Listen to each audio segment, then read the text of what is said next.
अकबर का जन्म 15 अक्टूबर 1542 ईस्वी को मुगल वंश के दूसरे सम्राट हुमायूं और हमीदा बानो के घर हुआ था। अकबर का पूरा नाम जलालुद्दीन मोहम्मद अकबर था। अकबर के दादा बाबर मुगल वंश के संस्थापक थे। अकबर का नाम भारतवर्ष के सबसे महान मुगल बादशाह के रूप में लिया जाता है। एक समय ऐसा भी आया जब पूरे भारतीय महाद्वीपों पर अकबर का शासन हुआ करता था। मुगल बादशाहों में एकमात्र अकबर ही ऐसा शासक था जिसने हिंदू और मुसलमानों के बीच खटास को दूर करने के लिए दीन-ए-इलाही धर्म की स्थापना की। अकबर को हिंदू और मुसलमानों दोनों का खूब प्यार मिला। इनका दरबार हर धर्म के लोगों के लिए हमेशा खुला रहता था। अनपढ़ होते हुए भी अकबर ने हमेशा बुद्धिजीवियों और अलग अलग क्षेत्र के कलाकारों को इज्जत और सम्मान दिया और इसी प्यार और सम्मान के चलते अपने दरबार में अकबर ने बुद्धिजीवियों और कलाकारों को स्थान दिया जो अकबर के नवरत्न कहलाए। आज की इस वीडियो में हम अकबर के नवरत्नों के बारे में जानेंगे, इसलिए वीडियो को आखिर तक जरूर देखना और वीडियो पसंद आए तो चैनल को लाइक शेयर सब्सक्राइब जरूर करना। बीरबल का जन्म मध्य प्रदेश में 1528 ईस्वी में एक ब्राह्मण परिवार में हुआ था। बीरबल का बचपन का नाम महेश दास था। बीरबल अकबर का मुख्य युद्ध रणनीतिकार और सलाहकार थे। इन्हें न्याय विभाग का अधिकारी भी बनाया गया था। बीरबल एक बहुत ही बुद्धिमान व्यक्ति कहे जाते थे। अकबर के द्वारा शुरू किए गए धर्म दीन-ए-इलाही को स्वीकार करने वाला प्रथम और अंतिम व्यक्ति बीरबल ही था। अकबर ने बीरबल को राजा की उपाधि दी थी। यूसुफजइयों के विरोध को दबाने के कारण वर्ष 1586 ईस्वी में इनकी हत्या कर दी गई थी। अबुल फजल, इनका जन्म आगरा में उत्तर प्रदेश में 1551 ईस्वी को हुआ था। अबुल फजल अकबर का मुख्य सलाहकार और सचिव हुआ करते थे। अकबर के शासनकाल में घटित हुए प्रमुख घटनाओं को कलमबद्ध करके इन्होंने ही लिखा था।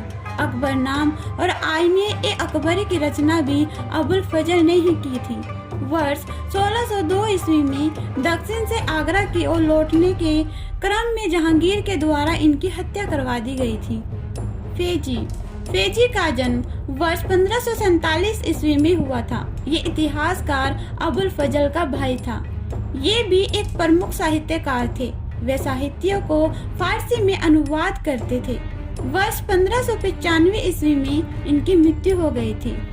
मियां तानसेन का जन्म मध्य प्रदेश के ग्वालियर में 1493 ईस्वी में एक ब्राह्मण परिवार में हुआ था। तानसेन का असली नाम रामतनु पांडे था।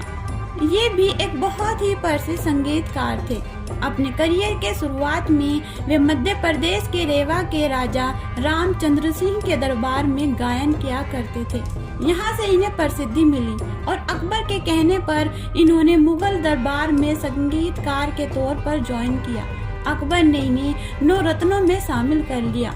राजा टोडरमल का जन्म उत्तर प्रदेश में 1500 ईस्वी में एक क्षत्रिय परिवार में हुआ था। इन्होंने अपने करियर की शुरुआत शेरशाह सूरी के शासनकाल में नौकरी से की थी। राजा टोडरमल मुगल साम्राज्य में अकबर के शासन के समय वित्त मंत्री हुआ करते थे। वर्ष 1572 ईस्वी में इन्हें गुजरात का दीवान बनाया गया और बाद में 1582 ईस्वी में प्रधानमंत्री भी बनाया गया। टोडरमल ने भूमि के क्षेत्र में कई महत्वपूर्ण सुधार किए। विश्व का प्रथम भूमि लेखा जोखा प्रणाली इनके द्वारा ही तैयार की गई थी। राजा मानसिंह का जन्म वर्ष 1550 ईस्वी में जयपुर राजस्थान में एक राजपूत परिवार में हुआ था। वे आमेर के राजा थे। राजा मानसिंह अकबर के सेना के प्रमुख सेनापति थे। इन्होंने सेनापति रहते बिहार, बंगाल और काबुल इत्यादि प्रदेशों में सफल सैनिक कार्यवाही की थी।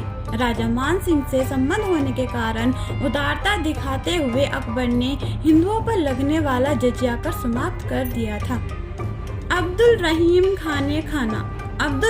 खाने खाना एक समय के मुगल साम्राज्य के प्रधान सेनापति और अकबर के संरक्षक बैरम खान का पुत्र था। ये एक बहुत ही प्रसिद्ध कवि और विद्वान था। इसने ही बाबरनामा, जो कि तुर्की भाषा में लिखा हुआ था, उसे फारसी में अनुवाद किया था। गुजरात जीतने के बाद अकबर ने अब्दुल रहीम को खाने खाना की उपाधि दी थी। रहीम अपने दोहा और गजलों के लिए प्रसिद्ध हुआ करते थे। हमीम हमाम, ये भी अकबर के नवरत्नों में से एक थे। हमीम हमाम अकबर के रसोई घर का प्रधान हुआ करता था। मुल्ला दो प्याजा, अरब का रहने वाला मुल्ला दो प्याजा हुमायूं के शासनकाल के समय भारत आया था। ये अकबर का सलाहकार और वजीर हुआ करता था।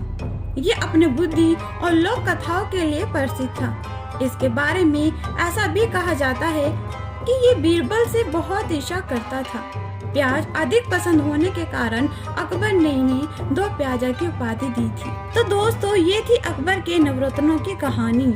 आखिर उनकी मुलाकात अकबर से कैसे हुई और उनकी मृत्यु कैसे हुई। दोस्तों, वीडियो अच्छी लगे तो चैनल को लाइक शेयर सब्सक्राइब जरूर करना।